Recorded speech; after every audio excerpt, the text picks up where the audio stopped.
এই মুহূর্তের একটি বড় খবর, শিলচরের স্ত্রীর হাতে প্রাণঘাতী আক্রমণের শিকার এক স্বামী।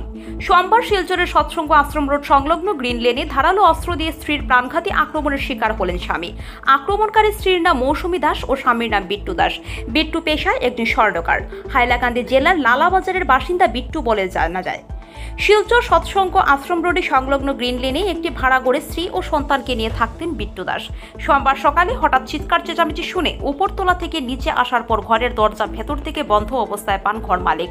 দরজা খোলার প্রয়াস করলে বিট্টু দাসের স্ত্রী ফের দরজা বন্ধ করে দেয়। বলপূর্বক দরজা খুলে ঘরের ভেতরে প্রবেশ করে ঘর মালিক দেখতে পান বিট্টু রক্তাক্ত অবস্থায় মাটিতে পড়ে আছে এবং পাশে একটি ধারালো অস্ত্র পড়ে রয়েছে। সঙ্গে সঙ্গে ঘর মালিক মৌসুমী দাসকে আটক করে এবং স্থানীয়দের সহায়তায় রক্তাক্ত অবস্থায় মাটিতে পড়ে থাকা বিট্টু দাসকে উদ্ধার করে চিকিৎসার জন্য শিলচর চিকিৎসা মহাবিদ্যালয়ে পাঠিয়ে দেন। পরে পুলিশকে খবর দিলে পুলিশ এসে মৌসুমীকে আটক করে থানায় নিয়ে যায়। কী কারণে এই ঘটনা সংঘটিত হয়েছে তা এখনও জানা যায়নি, তবে তদন্ত চালিয়ে যাচ্ছে police. Bureau report, BSM news, Silchar. হালুন শোনা পরে আমি বলছি যে আমি নিচে আসছি, তখন হেও তার বউ পাইছে, তখন সে দরজাটা ভিতর দিকে লাগানো দেখা আমি দরজাটা লক করছি। হে টানে বোন খুলো না খুলো দরজা, হে রকম খুলো না দরজাটা, তারা খুলে না দরজা। আমি তারা খুঁজছি সাফলে দরজা ভাঙিলাম যে দরজা না খুলে, আমি ভিতরে কিও না আমরা জিনিসটা বুঝতে পারলাম না। হেরা খুব কইলাম দরজাটা খুলে, দরজা খুলে না। এরপর হে খালি তার ছেলেটার খান্দাই শুনলাম আমরা, বউটার কোনো বউটা একদম টোটালি সাইলেন্ট। তারপরে আমরা দরজাটা হে একটু মানে সিটকারে খুলতে মানে বউটা আবার লাগাই দেওয়ার চেষ্টা করে। হেরা বলছে টান দিয়ে খুলোর দরজাটা খুলছে। পরে খোলার পরে হেরে পুরো চাটাইছে, রক্ত টকটা পাইয়া পড়ে শরীরটা দেখে।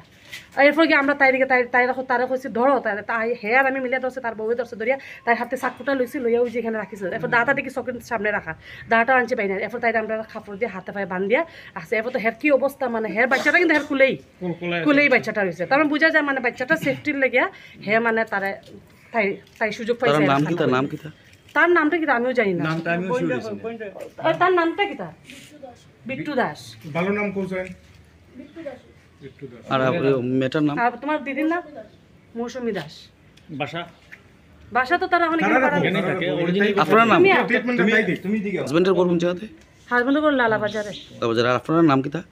আমার তো রিঙ্কি দাস, আর আমার হাজবেন্ডের তো সমর্থন। মানে আপনারা কি ঘরে ভাড়া থাকতো? হ্যাঁ ভাড়া থাকতো। গলিটার নাম কি? গ্রিনল্যান্ড। না না না না, এক সপ্তাহ হয়েছে।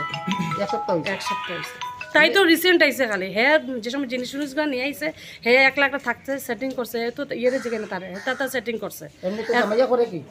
কইছে আমার জলির কাজ করে। আমি আবার কইছে তোমরা আমার ইয়েতে তোমরা ডকুমেন্টটা দিও। কইছে হ্যাঁ আন্টি আমি সেটিং করলে যদি আপনার আমি ডকুমেন্টটা দিয়ে দিই। আমি এবার এটাও জিজ্ঞেছি তুমি কই থেকে ভাড়া ঘর ছাড়িয়ে আইছো? কইছে অম্বিকাপট্টি থেকে। তা আমি যে এখান থেকে কেন ছাড়িয়ে আইছো? হয় না আন্টি এখানে মালিকের আমি কথা দিলেছি ঘরটা ছাড়বো, এখন মালিকে অন্য ভাড়াটিয়া খাইছে কইয়া আমার একটু মানে ওভার টাইম চলে লেগে ছাড়িয়ে আইছি। অনেক এটা তো কার কি কথা এটা তো আমি জানি না। আমি এবার জিজ্ঞেছি কি লেগে ছাড়ছো ঘরটা, ওইটালে তারা কইছে না তারা মালিক। আমি যে মালিকে কইছে তোমার ছাড়া লাগে, কইছে না আমি নিজে হাজবেন্ডটা কই আছে?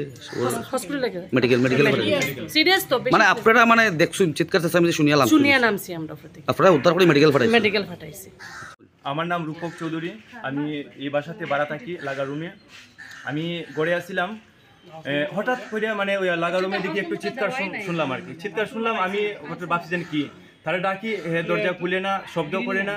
অনেক সময় চেষ্টা করতে তারা করে মানে খালি থাড়ি আওয়াজ পাওয়া যেতেছে, আর কোনো মানে এক্সট্রা কোনো সাউন্ড নাই।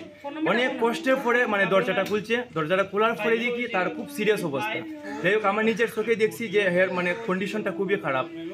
তার ঘর থেকে টানিয়ে বার করিয়া তারপরে এই বউটার হাতে যখন আমি দেখছি চাকু আর দাঁটা ছিল নিচে আসছিল চাকুটা আমরা জুরজুবস্তি করে আমরা ওই 2-3 জন আসছিলাম আর কি। 2-3 জনে আমরা জুরজুবস্তি করে হাত থেকে চাকুটা নিয়ে আমরা নিচে রাখছি। আর তারে কন্ট্রোল করা যায় না।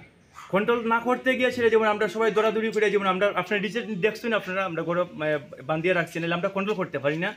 কিন্তু আগে যে কি হয়েছিল স্যার আমরা এটা কোনো কিছু বিষয় হইতে পারতাম না।